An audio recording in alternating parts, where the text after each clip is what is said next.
నిన్ను అనాలండి ఎంతసేపు?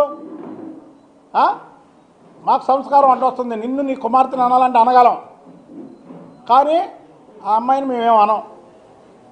నువ్వు చంద్రబాబు గారిని ఈయన్ని గురించి చెప్తున్నావు. విజయవాడ అభివృద్ధి చంద్రబాబు గారు చేయలేదా? ఎవరు చేశారు మరి?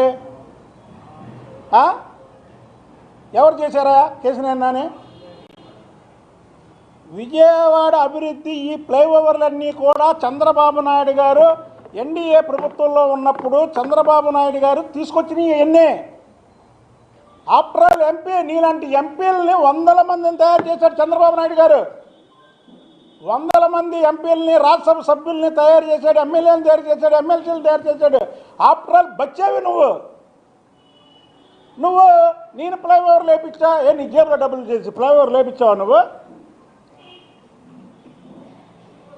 మరి జగన్మోహన్ రెడ్డి ప్రభుత్వం వచ్చాక ఎందుకు వేపిలా నువ్వు ఒక ఫ్లైఓవర్ అన్నా?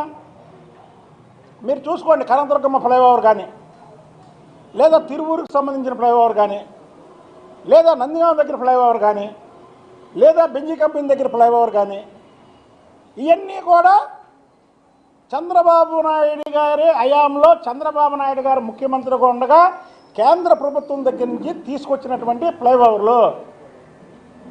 మాట వస్తే నేను అభివృద్ధి చంద్రబాబు నాయుడు నువ్వు కోన్కొస్క గొట్టం. నువ్వు చంద్రబాబు గారి దగ్గర చంద్రబాబు గారు అభివృద్ధి చేయాలి. నీకున్న అధికారం ఏంటి చెప్పు నాకు?